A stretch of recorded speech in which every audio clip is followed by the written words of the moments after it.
So stage 4 terminal. I'm sure that affected your sleep. How did that get addressed? I did all the standard protocol and it didn't work. The cancer got worse. And that is where I learned about the importance of sleep performance. When you're sleeping, you're healing. A good night's sleep begins the moment you wake up. Improve your sleep. That's how I was able to beat cancer. And sleep performance is one of the most underutilized therapies that I talk about in my cancer journey, because when you're sleeping, you're healing. Is right? Isn't that what you just said? Yeah, I mean, if you're not sleeping, you're definitely not healing. If you're not sleeping, you're not healing. And this, I think this is, in this culture that we live in, that is all about go, go, go. Yeah. I mean, I got cancer. I was diagnosed both times at the peak of like stress in my life. Yeah. Right? Both of those diagnoses. And I would sort of celebrate how little sleep I got as sort of a trophy. And then as I began my journey into stage 4 cancer, and I did all the standard of protocol stuff, and it didn't work. The cancer got worse, and that's when I adopted a holistic alternative healing, what we call a metabolic healing lifestyle plan. And that is where I learned about the importance of sleep performance. So we thought we would share a little bit about what that means, because it's kind of a new term, right? Sleep performance. I think the first thing I would ask is, when you got the second diagnosis, so stage 4 terminal, I'm sure that affected your sleep in a very negative way. Oh, yeah. How did that hump get addressed, even before you even were digging into optimizing sleep cycles themselves? Yeah. Oh, man, what a great question. And what a great opportunity to say, all glory to God. Because I was in a dark place when that first diagnosis came. Mm-hmm. And I was paying zero attention to, I've never paid attention to my sleep. Yeah. Sleep for me was that darn like thing you have to do before the workday starts and you get to go out. I'm a very competitive, driven person, right? And Ryan, you've known me for how many years? How many years have you known who I am? Almost 10. Yeah. So like, you knew me before cancer and kind of like during and through, and then began to work here and all that kind of stuff. So for me, I went through a period of dark depression. And most of the time in those moments, where I was awake at night, is 3:00 in the morning, and I would just cry in my closet, and I would contemplate dark thoughts. And yea, as I walk through the valley of death, I shall fear no evil. Even in those moments, I could feel that the Lord was walking with me, really ministering to me in deeply spiritual ways. And that's what got me through. But even then, I'd fall asleep at like 6 in the morning. And then I'd wake up at 8:30 again, like super depressed. And this is kind of the challenge with sleep, is that sleep is where restoration in your body happens. Yeah. It's where your mind fizzles out the day, and figures everything out, right? You're having those dreams. Yep. But it's also where your body, like your liver, for example, your liver is the busiest between like 1 and 4 in the morning. Yeah. Because it's expelling all the toxins from the day, right? So there's all these processes that happen at night. And when we deprive ourselves of sleep, and we deprive ourselves of good, healthy sleep, then your body's not able to repair, and you're not able to kick out the toxins that are causing the illness. So sleep performance is a topic nobody talks about really, but it's super, super important. I thought maybe we could talk about some of the things that we do to track sleep and measure sleep. Yeah. And so one thing, we can kind of set the stage here for parameters of sleep. You have different phases of sleep. You have deep sleep, which happens generally a little bit before midnight into like the early AMs is where that's optimized. So if you're somebody that's like me and Owen here, who for years probably didn't go to bed until 11 and 12 on many nights, or maybe even later because of productivity, you lose a lot of that innate deep sleep, which is where detoxification happens. You mentioned liver function. And then you have REM, which is more memory-based storage and stuff like that. That happens in the early AMs of that night. But one thing that I was thinking about before we get into that exact part is that I think initially it's like you try to go to bed earlier is like the first step. Yeah. but then you can't fall asleep. Yeah. And so how do we transition? All of these things like sleep performance. Yeah. You know, when you go out and you do a good like basketball performance, or in the case of my daughter, right, she does a good cheer performance, right?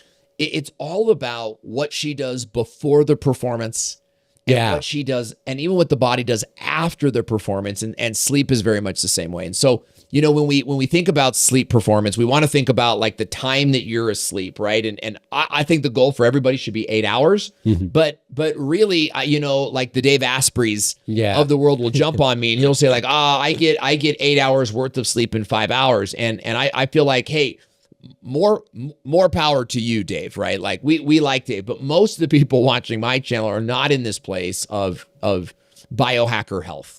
No, yeah, very so true. So our sleep's going to be like a little bit different, and some of the biohackers out there who we love and cherish, but a cancer patient hears that and it's like, man, I'm never going to be able to do that, right? So we want to start with like where your performance is, right? Your performance is in that 8 hour window. So your sleep time is from like 10 p.m. to like 6 a.m. Yep. Right. Let's say, and then your goal is to score very high in a couple different factors over the night. Now I use an Oura ring right here to track my sleep, and I was turned on to the Oura ring by Dr. Terry Harmon, who I found on YouTube, by the way, became good friends. He became my doctor. And the first thing he did was got me on the Oura ring, and he said, we need to check your sleep. So we're looking for, you know, a good score on REM. It's going to be different for everybody. We're looking for a good score on deep sleep. And I'm looking for a good heart rate, like a low heart rate. So that's going to be between, 50 would be amazing for me, but you know, I'm typically like high 60s to 70s. Well, and see, when I was tracking with the Oura ring, when I, you know, could fit my finger before I got too fat, was this is the guy with body complication issues, by the way, talking about his fat. No, I did. Like I just never got a new one after my finger like swelled out of it. But it's different. Like when you're looking at the heart rate, it's like you want it lower. Like you don't want it like 90. Right. But because that means you're in a heightened state, right? Like you're at 90 when you're doing a walk, you know, outside. So yes, you want your heart to kind of fall into this. By the way, this is why cold plunging is so good for you, because it lowers your heart rate dramatically and helps your body understand how to lower. Cold plunges for me, by the way, was a great way to get my heart rate low. And it took a long time. It wasn't like one cold plunge got me a better heart rate overnight. Like it was cold plunging consistently over time that got me that. So we're talking about, so you kind of mentioned heart rate. We mentioned deep sleep, REM sleep. When you were looking at your deep in REM sleep the first times, maybe we can kind of go into what numbers should we be looking for around there that's positive, and where were you at? Yeah, let me talk about where I was at, because it's hard to say. This is all so subjective to you and where you're at. Okay. Now, the last number that I check is the HRV, which is the heart rate variable. And this is a fantastic metric. This is, in fact, what turned me on to Dr. Harmon in the first place, because I know I'm a high stress person. Your heart rate variability, it's a measurement of the nervous system. Yeah. And it's what it's measuring is the time in between the beats as your heart kind of raises and lowers, right? And the idea is it's looking at how naturally does your body, how well does your body move into a heightened state, and how quickly does it resolve, right? And this is a really great measurement, because it sort of tells you what you may already know, right? For me, my HRV when I started was 8. Oh, wow. Yeah, that's really Dr. Terry Harmon, he posts his HRV all the time. I told him, I was like, pride comes before the fall, brother. You know, because he's making me feel bad with his high HRV score. He'll get like 103. Yeah, that's right, which means he's a very like in control of his emotions kind of guy. And it's now for those of us with severe trauma backgrounds. Yep. And I don't mean to undermine Dr. Terry. Like Dr. Terry has his own trauma story, and he's healed very well by the grace of God through that journey. I'm still very much in the processing phase of it. So your HRV that low number means that I have a hard time calming down. Mm-hmm. It means that, like, I'm kind of in a heightened state, and it takes a long time for me to calm down. So I feel like this is a lot of cancer patients. This is very much a trauma response. Yeah. And there's some books like Body Keeps the Score and things like this kind of talk about some of these things. Yeah. Okay. So I measure that HRV because your HRV, this is what's been said in the studies, is that your HRV is a better indicator of life expectancy than cancer staging. Yeah. Right? Yeah. So over time, I've been working on autonomous, like nervous system exercises and things like vagal nerve exercises, sauna, cold therapy to help get my HRV up. And I do very well. I get sick, I get stressed, it goes right back. Yeah. And actually, it's funny, just a side note with HRV, one of the key findings you can use an Oura ring to determine whether or not you're starting to get sick is if your HRV just suddenly drops like a rock. Oh, yeah. I was like, oh, a cold's coming on. Yeah, and mine this morning too was like super low, and my readiness was really low, and I even woke up going like, uh-oh. Yeah. You know what I mean? Yeah. Like, today's the day. But even the new generations of rings will tell you like, hey, is cold coming? Are you feeling well? Because your body is mimicking a cold, and my wife loves it too. My wife, like, first thing she wakes up in the morning, she's kind of like a morning mumbler. She wakes up, she's like, hi, babe. And she goes, hi, babe. Check my sleep score. She's like checking her sleep score before she even gets out of bed. But you asked a question about deep sleep numbers. Yeah. Okay. So, for me, a good night of REM is going to be in like the 2-hour range. Mm-hmm. And I'm going to feel it the next morning. I'm going to feel good. When you wake up and you feel like you just like, you just, you spry out of bed. Yeah. It's like, I feel like a chipmunk. Yeah. I feel like a squirrel singing in the forest. You know what I mean? Yeah. Like, those are days that's going to be like good REM, good deep sleep. Yep. So I can kind of feel it. Then those days where you wake up like a little groggy, you're a little bit groggier, those are days where you could probably tell that you didn't necessarily get the REM that you wanted. And so Oura Ring will put it in like, I think it's like blue and red, right? So if I get like over 2 hours REM, now REM has not really been a problem for me. Yeah. Deep sleep has continually been a problem for me. It still kind of eludes me. I remember I went through a season last year where I had so many nights of deep sleep, I stopped checking. But then life happened, and I don't know what happened, but some new thing. I bet you is my gut health stuff, right? Yeah. It sort of happened. I started freaking out. Oh, yeah. Not getting sleep now. And plus, I was having these liver inflammation problems. And this all happened right around Costa Rica. Yeah. Right around this time. I haven't gotten any consistent. I mean, I get deep sleep every now and then in the blue. But for the most part, I'm in the red, and I'm getting maybe 30 to 45 minutes. Like when I get deep sleep, it's going to be 30 minutes or 45 minutes, or it's going to be 6 minutes. Yeah. And I consider 6 minutes I just say it's no deep sleep, right? Yeah. But it's like 30 minutes or 45 minutes. Those are consistently as even though I feel great, I'd rather the 45 minutes than none at all. Oh yeah. But those are the numbers that I'm sort of tracking. I don't necessarily track my heart rate and my HRV, but they are related. None of these things are directly related. Yeah. By the way, they're all sort of indirectly, related. And so I look at the REM and the deep sleep, and then I go, okay, what was my heart rate? Oh, I had a good heart rate. I was 65. Okay, that's good. It's like, but my HRV was 13. Oh. Yeah. To me, that's still pretty low. I've brought it up. Like I was doing like 30 HRV for a while. Mm-hmm. And then stress, we started hiring at work and just like doing a lot of stuff. And then I'm kind of rebuilding my HRV as we speak right now. So I think we could talk about how to get better sleep scores. Yeah, that's kind of what I was going to lead into next, is because of this sort of high strung lifestyle that pretty much everyone's living, whether or not you're a business owner or not. Like if you just work a 9 to 5. Oh, yeah. My dad's the most stressed 9 to 5er I've ever met in my entire life. I think they're more stressed because you got people yelling, you got people, barking at them. At least I can walk away and I'm taking the afternoon And off. I think a lot of people think they're doing themselves justice by coming home, popping open a beer and sitting and Netflixing before they go to bed, falling asleep on the couch. I deserve this. Yeah. I worked hard today. Yeah. And there's a difference between sleeping and what we just said is actual restfulness, which is restoration. And acquiring those numbers, because you can sleep through the night if you took a Xanax and it knocks you out, but that doesn't mean NyQuil, you know? Yeah, dude. And so I think the first thing that I think about is what crutches are you already using to try and get a restful night's sleep? Because odds are, if you're one of these people like us, you already weren't sleeping well. Now you're trying to address it, but you might be using something to cope into sleep, which doesn't equate to restful sleep. So I'd love to hear about how you transitioned your evenings in that time prior to sleep to decompress. And I know it's always a work in progress, even for perfect people like me. But I'd love to sleep well. How's your sleep? I sleep better than I've ever slept before. Yeah.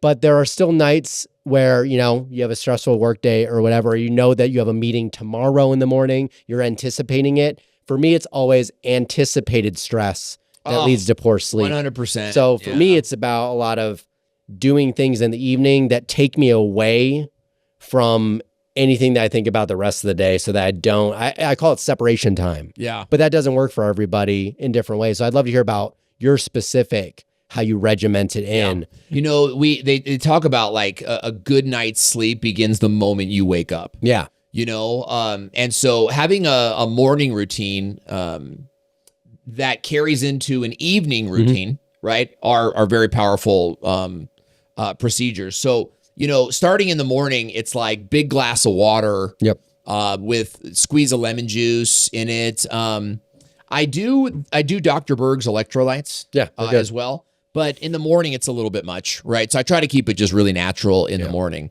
But I do go through a morning process of like Bible reading, study, sauna, and these things so that my body is detox, right? Like I have what's called a MUTFR mutation, MTHFR, whatever it's called. Like we call it MUTFR. And it makes detoxing hard. So if I'm going to sleep well, I got to detox at least 3 times a week, right? Otherwise I get the Jimmy legs. I could feel the toxins crawling out of my skin. But my dinner time routine is super important. Okay. Number 1 is these orange blue blocker glasses. I wear them in the studio and in the office because there's no light down here. I work down here and we've got multiple lights and TV screens kind of like beaming at us all the time. Right. So these help keep my body, these block blue light and allow me to go upstairs and get sunlight, get evening light in my eyes and help my natural circadian rhythms. You want to get daylight time in your eyes in the morning and in the evening. And I wear these for sleep performance. The brand I think is called Sleep ZM. Oh yeah. Right. So that's why you get these glasses. So because LED and unnatural light, what we call junk light, and it's all LED. There's no good man-made light. Yeah. We like man-made light, right? We need it. Like we're not these Luddites or anything like that, but only fire and like starlight, right? And sunlight are positive, beneficial for your eyes. Like all other light keeps you in a heightened state. Yeah. And if you're in a heightened state, you won't sleep well. Yeah. Right. Okay. So I put these on when the sun goes down and I'm upstairs in the house. So we're talking about like maybe dinner time. I don't know. When do you eat? I try to eat around sunset. I try not to eat too far after sunset just because from a metabolic side of things, I think things tend to slow down. Okay. That's why I'm asking. It's pretty, because that's it right there, right? Is like, we try to eat around sundown. Typically it's after. My wife's kind of a late eater. So we eat when she's ready to, she loves to do the meal prep and all that stuff with the kids. So we eat, and it's already nighttime. So I got kitchen lights on. There's even like we have a picture frame, a digital picture frame, right? So I wear these glasses on the inside. After dinner, I turn down all the lights and try to get like a low level. I even we have color bulbs. Oh yeah. And I turn those into like a yellowish light. So it's softer. Warmer hue. Still not good, but it's what I'm doing is I'm creating a system of triggers. That tells the body it's nighttime. We need to adjust. It's time to relax. It's time to kind of settle down a little bit, right? Yeah. So for our family, it's We put on Japanese Garden is the playlist. Oh, nice. Okay. There's a couple other ones that are really good too. Like classical music is excellent. We like to kind of shuffle through them. My buddy turned me on to space banjos. Oh yeah. Which is pretty cool. Like They're it's great. Just mellow music that's very low. There are no screens after dinner. Yeah. Anywhere that's a big in the one. house. My phone is plugged away. Where parents are allowed to break the rule, but like pretty strongly, there's like a no phones thing in the house. And this is all starting at around, I don't know, for us, I'd say around 7 p.m. Yeah. Starting around this. Okay. So I light incense. And I know some people, I don't know. I'm willing to put up with incense. I love incense. A lot of people will tell incense has this unnatural stuff in it, but I'm not a purist. Do you know anything? Is incense toxic? It depends on probably whether or not the incense you're using has like fragrance in it or something like that. But you could use essential oils and it's totally fine. Yeah, because I then some will say, "Oh, your essential oils aren't the best company," and it's like, okay, yeah, then you get really dogmatic about it. It's like a virtue signaling in the health space, right? And what it causes confusion. But for me, the emotional benefits, of incense and sage. We burn a lot of sage, Oh yeah, sage is great. Right? Yeah. So the emotional benefits of that. These are all triggers. The music, the incense, the toned down lights. I do light candles. We have a couple candles in the house made of wax. They're not scented candles. And it becomes reading time in the house, right? So we're mellowed. Our voices come down. Then, I do reading time with the kids. And I go through, then it's like, after that, it's like bedtime. I go through a bedtime routine that includes, magnesium. Oh yeah. Okay. So I drink a magnesium drink from Shop Cairo. It's where I get a lot of my supplements. I will take a magnesium supplement if I'm out. Yeah. Right. But I take magnesium every night. I take melatonin. There's a lot of content around melatonin, like positive and negative, but I strongly believe in melatonin. I take a high dose melatonin, and melatonin, we don't take it for sleep, guys. That I think that's important. Yeah. It's not like I take it to go to sleep. Melatonin is neuroprotective. It repairs what's broken in the nervous system. And I'll even add specifically with cancer, a lot of people with cancer, there's someone named Dr. Deanna Minnick who studies melatonin specifically. Yeah. And in cancer patients, they find that their melatonin generally is shot. Wow. So that's like one of the scenarios where melatonin might be warranted to supplement. That's what I took it for. It was prescribed to me by my doctor. It's like, I want you taking high doses. And over time, we brought it down. Because it's an antioxidant as well. Yeah. So so good. There's so much about melatonin. Yeah.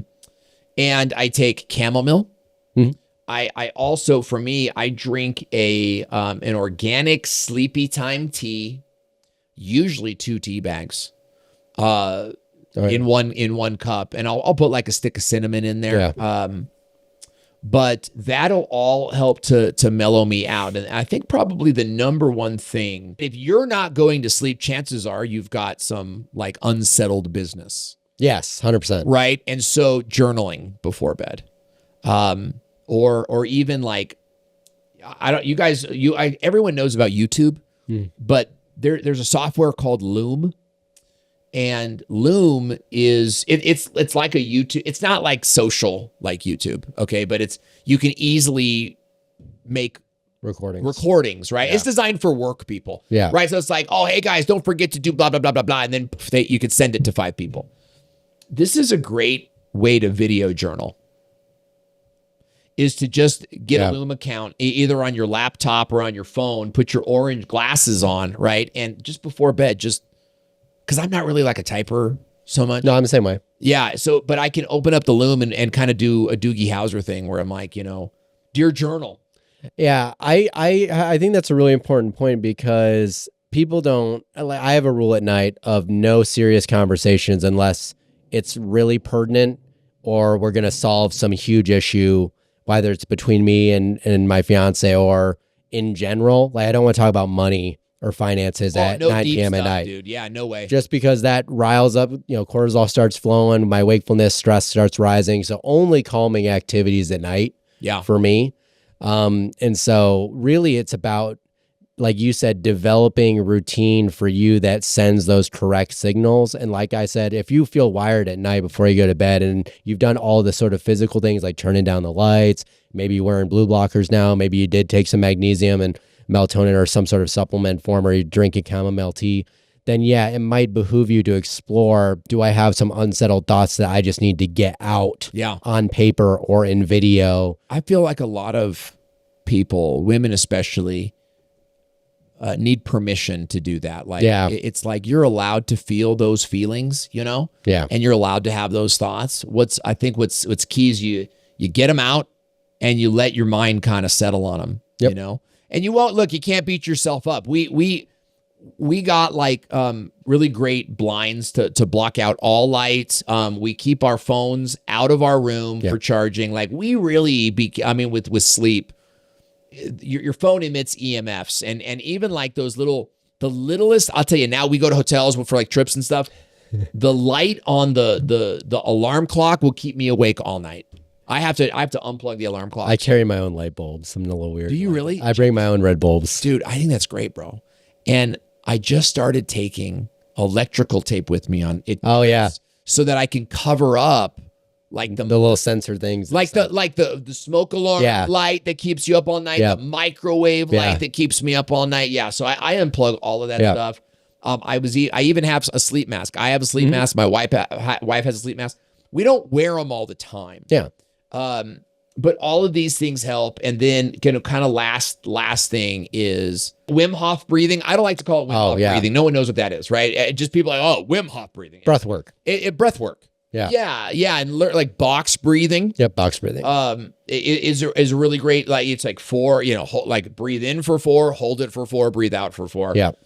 There's other systems too, right? There's like breathe in for like 6 counts, but breathe out for 9 counts. Yeah. Right. Your external breath has to be more. And this puts your vagal nerve into a calming place. Into a calming place, and you can get better sleep that way. So I think the trick is like create your routines, right? Create routines around your sleep, measure your sleep, and have some grace on yourself. Because you're going to get so frustrated. It's like, oh man, I didn't sleep well. I really screwed up, or I ate that sugar and I watched that movie. Yeah. And we watched a movie the other day. We watched like American Primeval. Oh. And I did not get any sleep that night. You know what I mean? I was way too riled up, right? So neither. You got to have grace on yourself, and it's not about a perfect score every night. It's about, it's 80%. 80% of the time you're doing okay. And that's how you're going to improve your sleep. That's how I was able to improve my sleep, how I was able to beat cancer. And that's what we wanted to share with you today. So thanks so much for watching. We've got tons more on this channel. If you guys have any questions about our process, what we did, ask them in the comment section below. Glad you could be here today with us, and we'll see you in the next video.